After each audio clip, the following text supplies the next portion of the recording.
Hi, I'm Samuel Hartwick, one of the team members at the Canberra Declaration.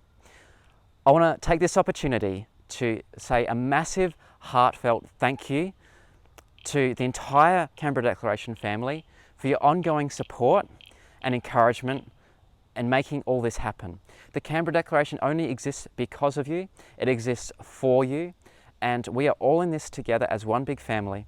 So thank you for your financial support, thank you for your prayer support, thank you for encouragement, thank you for some of you that write articles for the Daily Declaration, thank you for many of you who read articles from the Daily Declaration and share those with your family and friends in order to reach this country with the good news of Jesus Christ.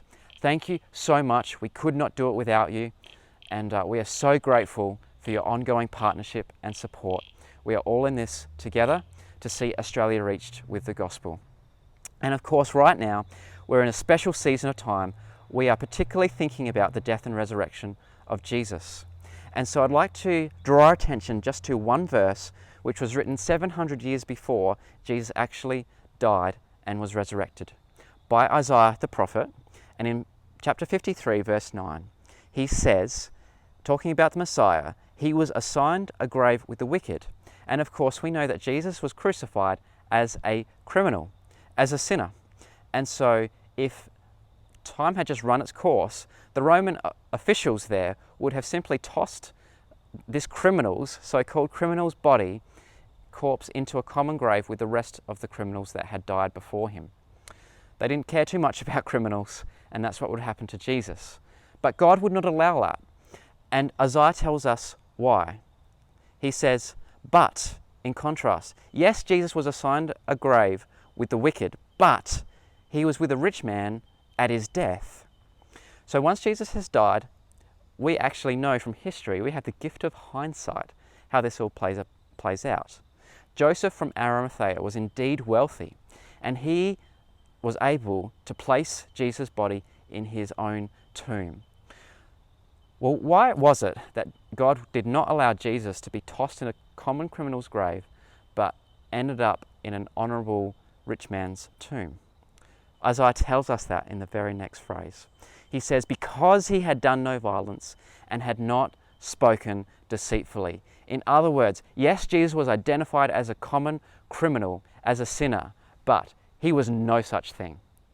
He had done nothing wrong. He was completely innocent. It is the innocent one who died in our place on that cross so that we, the guilty ones, could have forgiveness of sins and eternal life with God in his magnificent kingdom forever. It's a magnificent message, and one that we celebrate particularly at this point in time. So last of all, with that in mind, a survey done last year of Australians asking how many would be willing to go with a trusted family or friend to a church service this Easter period, 40% said yeah, if they were asked they would go. Another 20% said that maybe they would go, but they weren't sure.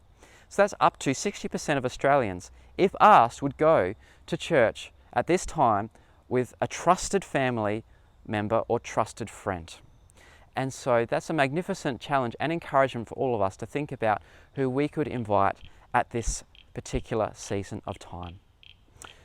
So once again, thank you so much for your partnership, and let's celebrate together this magnificent season of the death and resurrection of Jesus and think about who we can invite to celebrate with us. Thank you so much.